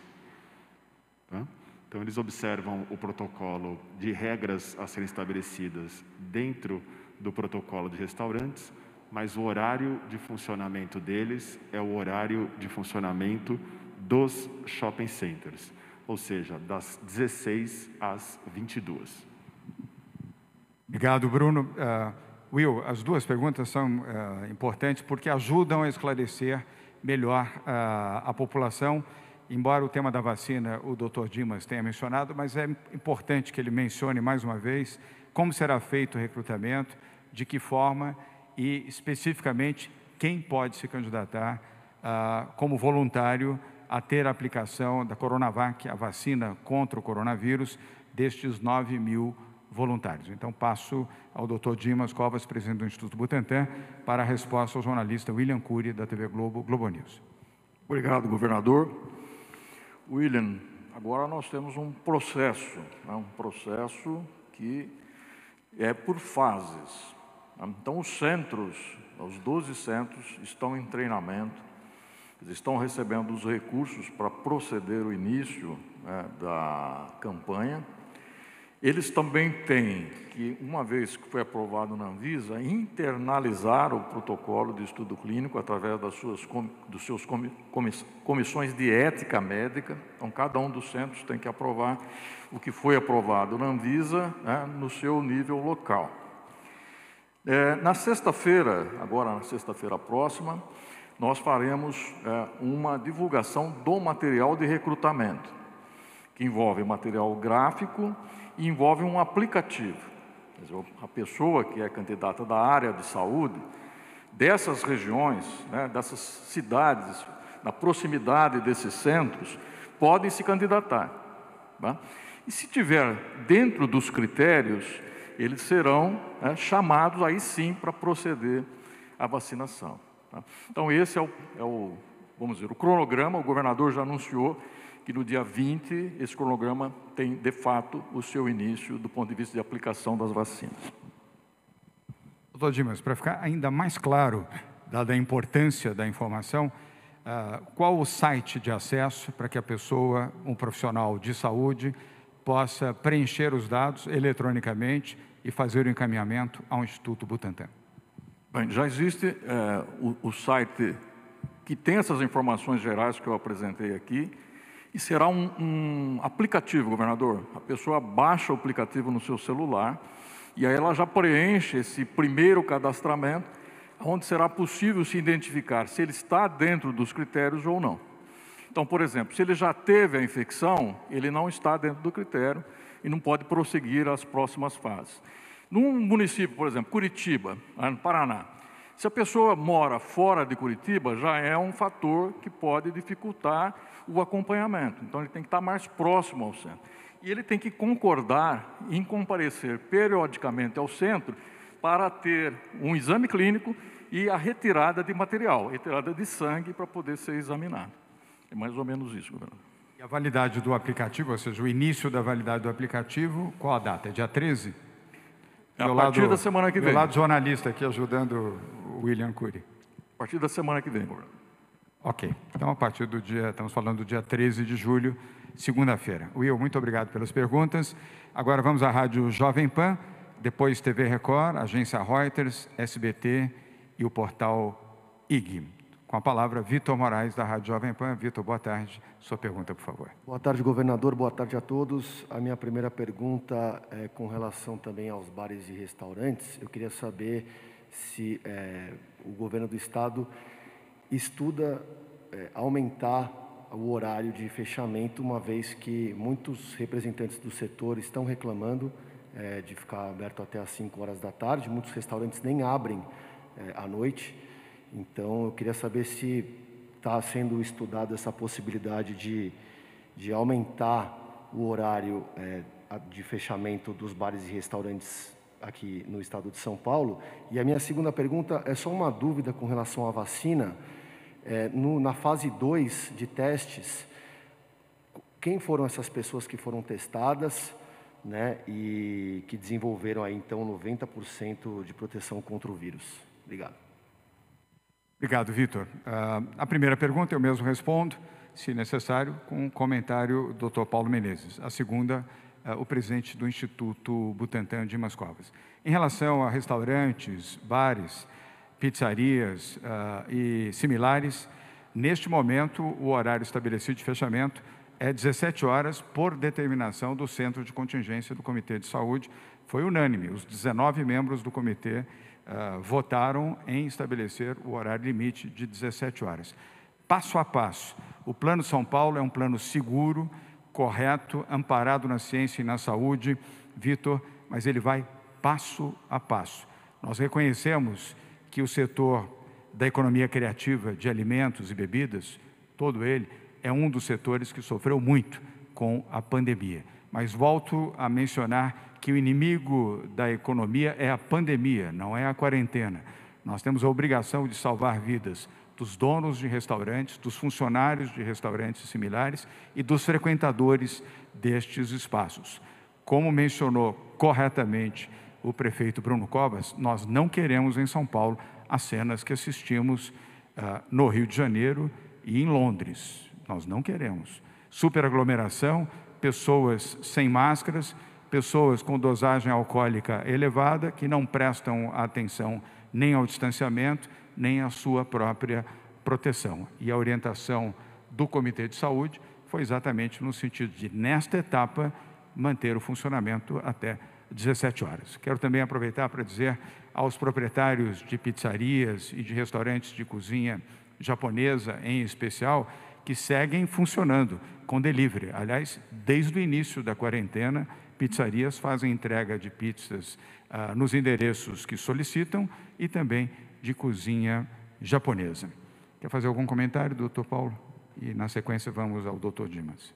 Rapidamente, governador, reforçando que o Centro de Contingência tem como objetivo garantir a saúde da população, garantir que nós possamos retomar progressivamente atividades e áreas econômicas que estavam suspensas, sem botar em risco a saúde da população e diminuindo o máximo possível a chance de aumento de número de casos, por exemplo, que tem sido observado em vários lugares que precipitadamente permitiram o retorno de algumas dessas atividades.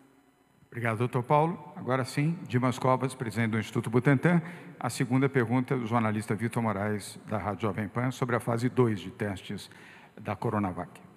Vitor, tanto a fase 1 como a fase 2, que nesse momento já lá na China tem mais de 1.000 pacientes incluídos, foram realizados com voluntários chineses. Agora, toda essa documentação que foi gerada lá na China foi encaminhada aqui para o Brasil, encaminhada para a Anvisa, e a Anvisa entrou em contato direto com a companhia chinesa e esclareceu todas as dúvidas que porventura existissem. Tá?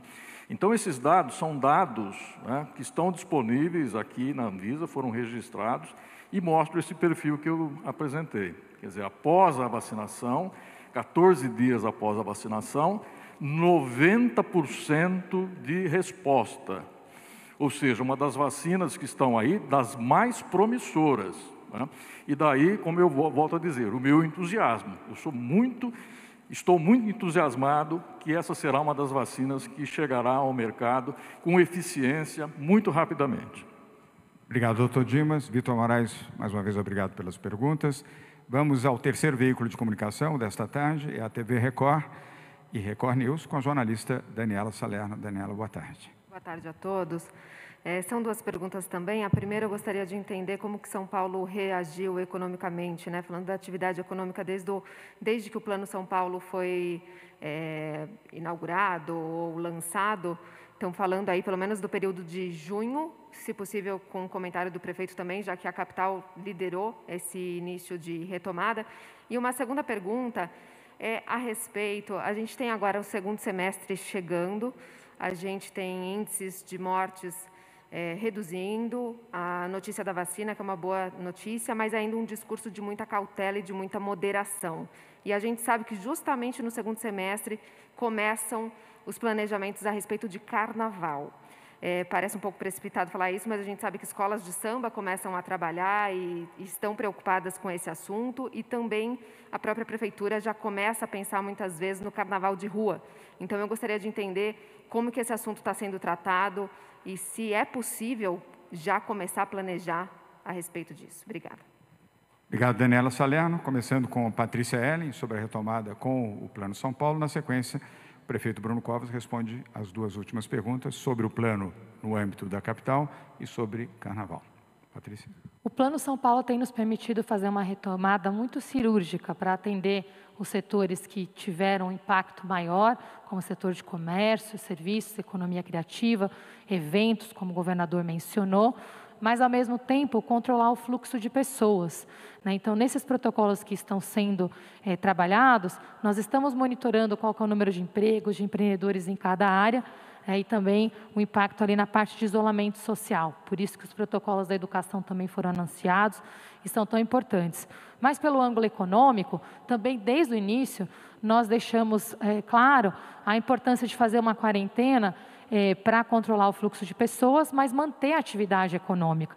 E nós monitoramos semana a semana, inclusive através do fluxo das notas fiscais eletrônicas e notas fiscais em geral, por setor e por região, o volume de atividade, o ticket médio e o valor total. E o que nós percebemos foi que no início da quarentena a gente teve um primeiro impacto de atividade e volume, que chegou ali a ter uma queda entre 25% e 30% da atividade econômica, da mesma semana com relação à semana em 2019. Então, nós estamos monitorando com relação a 2019 e com relação ao projetado para esse ano. Para esse ano, o secretário Henrique Meirelles, o secretário Mário Ricardo, tem falado, também pela arrecadação, qual que vai ser o nosso déficit até o fim do ano. Estamos trabalhando em redução de custos. Mas temos boas notícias, eu vou citar alguns exemplos. Nós percebemos que a atividade econômica, no que diz respeito ao volume, está no máximo 5% a menos com relação às mesmas semanas em 2019. O que mudou? O ticket médio. Por quê? O valor médio transacionado, as transações estão no volume praticamente recuperado com relação a 2019, mas com valor médio menor, porque nós estamos no meio de uma recessão global, a maior que nós já presenciamos. Então, estamos trabalhando com o secretário Henrique Meirelles na retomada 21-22, exatamente para trabalharmos de uma forma mais estrutural nessa retomada. E a última boa notícia, como exemplo da resiliência dos nossos empreendedores, em especial os micro e pequenos, que são os que mais geram empregos no nosso estado, mais da metade dos empregos.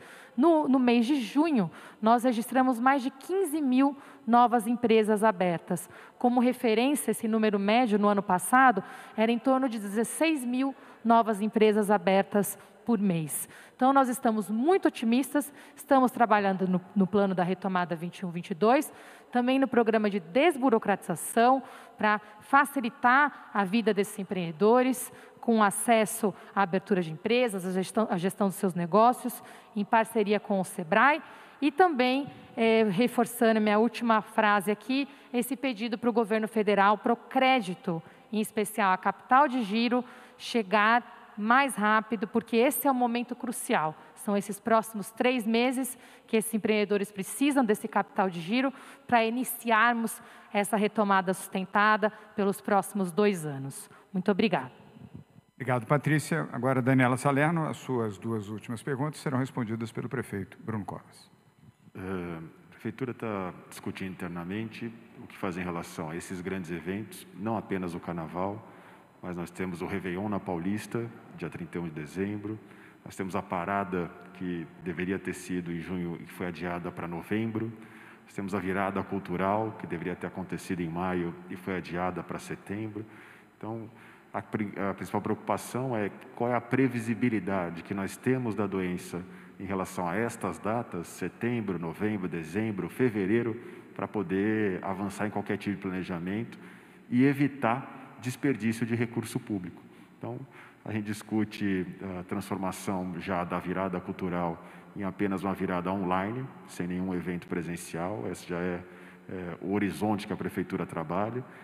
E a gente está discutindo com a Vigilância Sanitária em que momento é possível ter alguma previsibilidade, ou, se não é possível, nós vamos ter que começar a discutir o adiamento desses eventos, para outra oportunidade. Então, ainda não há uma decisão da Prefeitura em relação, mas a gente sim está discutindo em relação a esses grandes eventos, o que fazer na cidade de São Paulo. Obrigado, prefeito Bruno Covas. Daniela Salerno, obrigado pelas perguntas. Vamos pela ordem agora com o Eduardo Simões, online, da agência Reuters. Na sequência, o Fábio Diamante, do SBT, Eduardo Esteves, do portal IG, Daniele Franco, do jornal O Tempo de Minas Gerais, e, finalizando, Bruna Macedo, da CNN. Eduardo, obrigado por estar participando. Boa tarde, você já está em tela. Sua pergunta, por favor. Boa tarde, governador. Boa tarde a todos. Eu queria saber, dada a ação pela Anvisa, que levou aí cerca de 25 dias, o governador até agradeceu, falando que foi dentro do prazo. Eu queria saber se esse já era o prazo esperado desde o início e se isso impacta de alguma forma no cronograma que o Dr. Dimas falou numa outra coletiva, da expectativa de ter os testes clínicos concluídos já neste ano, e qual é a expectativa agora para que essa vacina esteja disponível caso ela se prove eficaz. Obrigado. Obrigado, Eduardo. Vou pedir ao presidente do Instituto Butantan, Dr. Dimas Covas, para responder a sua questão. Dr. Dimas. Bem, Eduardo, as próximas fases envolvem, então, o engajamento ativo dos centros com a questão do recrutamento, que deve acontecer, como eu expliquei anteriormente, a partir da semana que vem, a escolha dos voluntários, o teste nesses voluntários, para saber se eles estão bem do ponto de vista laboratorial, se não tiveram a infecção, e, na sequência, a alocação. Quer dizer, um grupo vai receber a vacina e o outro grupo vai receber o placebo. O fato da Anvisa ter aprovado em tão curto tempo, e isso é curto tempo quando se trata de uma vacina dessa dimensão, quer dizer, podemos dizer que foi muito rápido. A Anvisa trabalhou tecnicamente de uma forma intensa para resolver as pendências que haviam no começo, as dúvidas que ela tinha no começo, mas esse prazo foi um prazo muito bom, um prazo que está dentro do que havia sido previsto. Nós estamos, nesse momento, preparando esses centros, preparando o material para as pessoas se candidatarem e espero que tudo isso ocorra muito rapidamente e antes de outubro a gente termine a inclusão dos 9.000 voluntários. Com isso, poderemos ter uma análise preliminar dos resultados ainda esse ano e o que levará seguramente ao uso da vacina já em meados do ano que vem. Obrigado, Dr. Dimas Covas, presidente do Instituto Butantan. Eduardo Simões, da agência Reuters, obrigado pela sua participação. Continue ligado aqui conosco. Vamos dar sequência agora com o jornalista Fábio Diamante, do SBT. Fábio, boa tarde. Sua pergunta, por favor. Boa tarde, governador. Boa tarde a todos. Governador, minha primeira pergunta é para o prefeito. Prefeito, a questão das academias, a gente sabe que foi uma mudança ali não esperada no plano. Queria saber se a prefeitura já começou a conversar com as academias, se existe uma previsão da discussão desse protocolo, se o senhor tem uma ideia de como ele vai funcionar. Uma segunda pergunta, governador. A CBF anunciou que o Campeonato Brasileiro volta no dia 9 de agosto, como uma data definida. Eu queria saber como é que o governo vê essa data, se de fato São Paulo pode ter jogos sem torcida ou se pode ter o jogo mesmo nessa data. Uma terceira pergunta, fora da Covid, se justifica pela repercussão. Eu queria que o senhor comentasse, governador, o vídeo da primeira-dama, da Bia Dória. A repercussão é muito grande, ela tem sido bastante criticada, principalmente em relação ao comando do Fundo Social. Queria saber como é que o senhor viu o episódio e como é que o senhor vê as críticas que ela vem recebendo. Obrigado. Ainda não temos previsão. Começamos sexta-feira a discutir com a vigilância sanitária, tanto a questão das academias quanto de algumas atividades culturais que passaram agora à fase 3. Assim que a vigilância tiver qualquer manifestação, a gente reabre a discussão em relação a protocolos com o setor. Mas ainda, isso começamos na sexta-feira, depois do anúncio do governo do Estado, então ainda não há nenhuma previsão parte da Prefeitura de data ou de quando isso será feito na cidade. Obrigado, Bruno. Fábio, respondendo, começando pelo tema do vídeo. O vídeo foi editado e, evidentemente, feito com enorme maldade, sem a menção do que antecedeu o vídeo, onde a Bia Dória, primeira-dama do Estado de São Paulo e presidente do Conselho do Fundo Social, dizia que o ideal era o acolhimento das pessoas em situação de rua, que as pessoas em situação de rua em São Paulo pudessem estar acolhidas em centros específicos para isso, como durante a prefeitura eu procurei fazer e como tem feito o Bruno Covas na medida do possível, e que ali sim pudessem ser oferecidos não apenas alimentos, como guarida, a cama, o cobertor, o banho e as condições de assistência básica de saúde, como são feitos aqui nos CTAs, nos Centros Temporários de Acolhimento na capital de São Paulo, onde, aliás, dos 19, 10, inclusive, tem áreas para o atendimento dos cães. Pessoas em situação de rua, muitos vivem com os seus cães. É o seu único companheiro nas ruas de São Paulo. Isso foi omitido naquela edição do vídeo, o que gerou uma edição parcial e, evidentemente, naquela parcialidade, com críticas à Bia Dória. Mas ela vem cumprindo bem o seu papel, aliás, em conjunto com a secretária Célia Parnes, de proteção e de atendimento a todas as pessoas em situação de pobreza, extrema pobreza, e, em especial, as pessoas em situação de rua. Queria aproveitar, Fábio, para fazer aqui 2 agradecimentos. A manifestação feita pelo cardeal arcebispo de São Paulo, que fez uma manifestação nas suas redes, em defesa, ele conhece o trabalho da primeira-dama Bia Dória, fez com uma forma muito carinhosa e com seu próprio testemunho.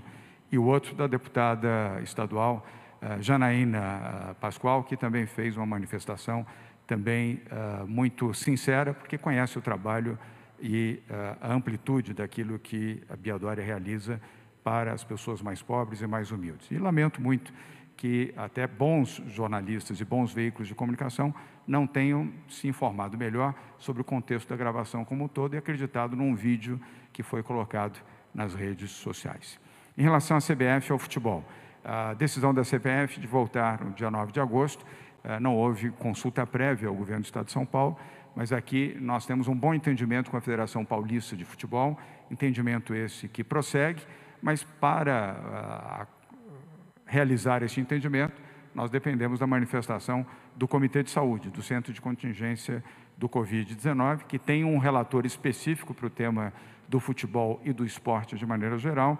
Até o final da semana que vem, no mais tardar, teremos uma posição relativamente à conclusão do Campeonato Paulista de Futebol. Nós temos, se eu não me engano, são 3 rodadas, nós não temos ninguém do esporte hoje aqui, mas se eu não estou enganado, faltam 3 rodadas para concluir o Campeonato Paulista de Futebol. Sem concluir, os times de São Paulo não podem participar do Campeonato Brasileiro. Nós estamos levando em conta também isso, e os aspectos de saúde, e o protocolo que assinamos com a Federação Paulista de Futebol, e esta, por sua vez, com todas as equipes da primeira divisão, do A1 do futebol de São Paulo. E tem cumprido, diga-se de passagem, a Federação Paulista de Futebol tem sido extremamente correta na relação com o governo do Estado. Portanto, Fábio, creio que já na semana que vem, antes do final da semana que vem, já teremos uma decisão completa a ser anunciada. Se tivermos antes, tanto melhor. Vamos agora com a jornalista Eduarda Esteves, do portal IG, na sequência, Daniele Franco, do jornal O Tempo de Minas Gerais, e Bruna Macedo, da CNN. Eduarda, boa tarde. Sua pergunta, por favor. Boa tarde, governador. Boa tarde a todos. Minha pergunta é sobre a abertura hoje dos bares e restaurantes. A gente viu que no Rio de Janeiro, essas cenas lamentáveis foram divulgadas nas redes sociais, de muita aglomeração nos bares.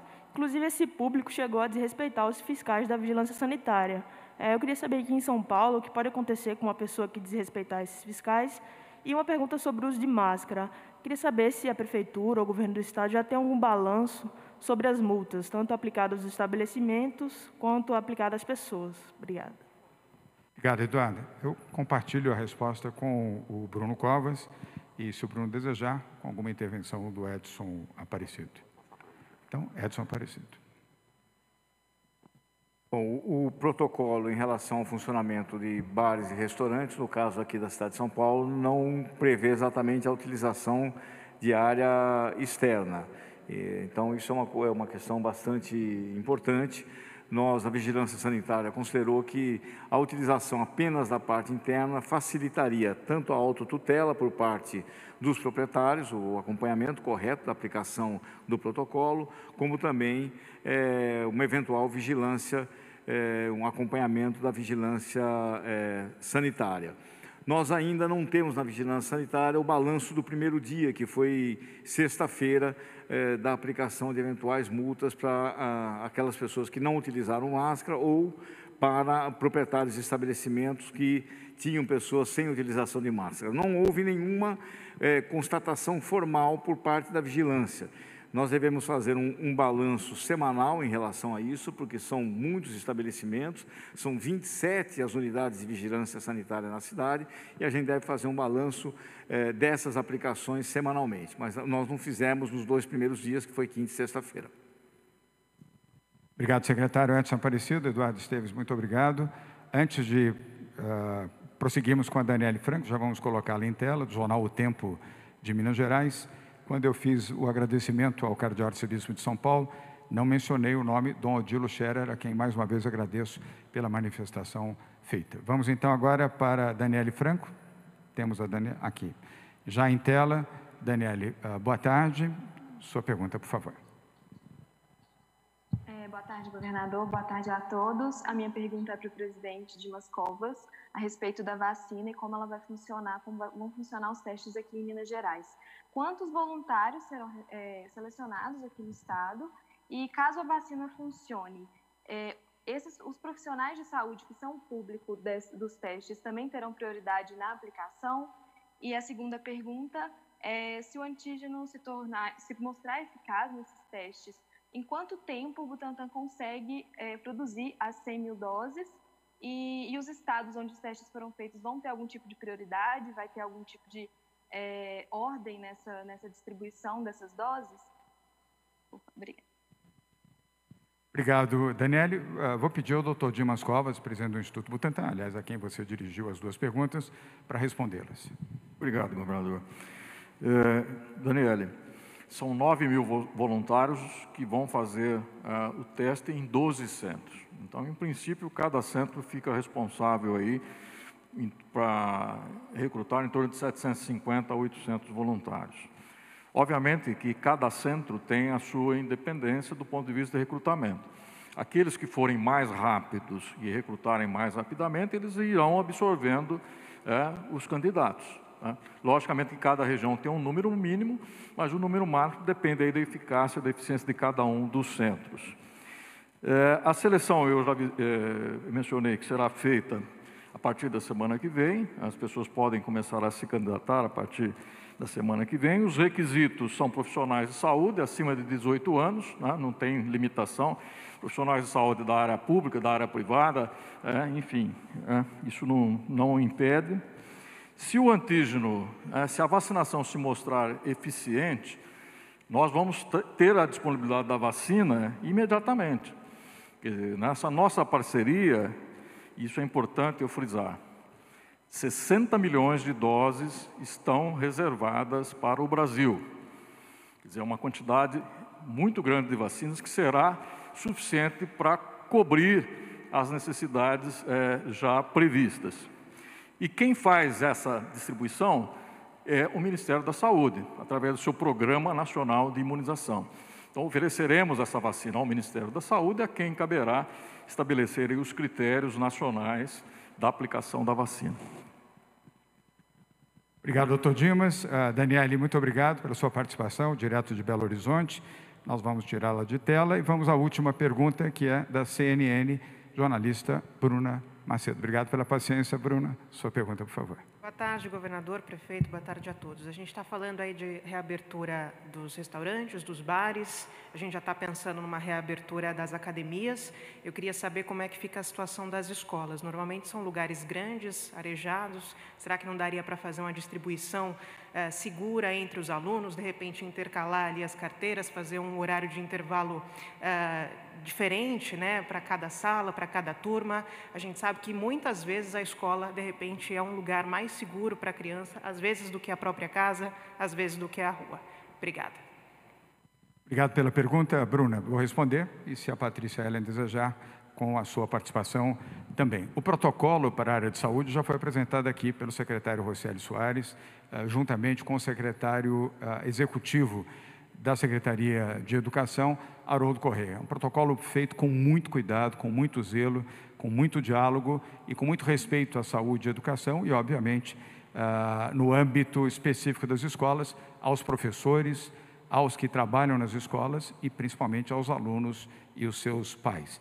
Este protocolo, já anunciado, ele vai ser cumprido exatamente como previsto. Não há, neste momento, nenhuma alteração programada neste protocolo que prevê, a priori, o reinício das aulas no sistema público de ensino em São Paulo no dia 8 de setembro. Se até lá, no Plano São Paulo, as etapas forem bem cumpridas e a saúde mantiver a sua decisão de apoiar esta iniciativa de reabertura das escolas públicas e privadas no dia 8 de setembro. Quer complementar, Patrícia? A complementação é que todos os protocolos de distanciamento, intervalos, percentual de retorno estão sendo elaborados. O secretário Rocieli, inclusive, anunciou esses protocolos, já foram bastante detalhados. O que a gente precisa é do Estado em 4 semanas de estabilidade no amarelo para que isso se inicie. Então, esse trabalho de estabilização dessa nova etapa da pandemia é crítico para a nova fase de retomada. Obrigado, Patrícia. Bruna, muito obrigado pela pergunta. Nós vamos encerrar agora essa 85ª coletiva de imprensa. Amanhã teremos a coletiva da área da saúde. Muito obrigado a todos que aqui vieram, os que acompanharam de casa. Por favor, os que puderem, permaneçam nas suas casas, se protegendo e, ao sair, usem máscaras. Não aceitem nenhuma outra recomendação para não utilizarem a sua máscara. Use, a máscara protege, a máscara salva vidas. Boa tarde a todos.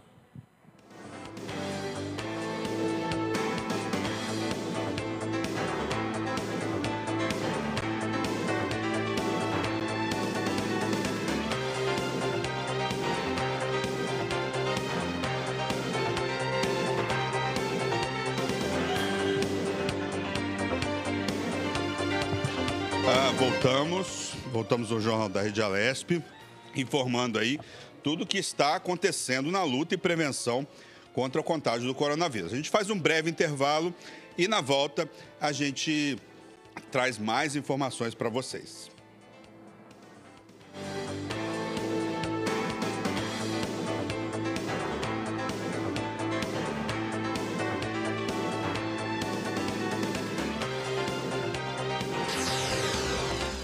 Você acompanha Jornal da Rede Alesp.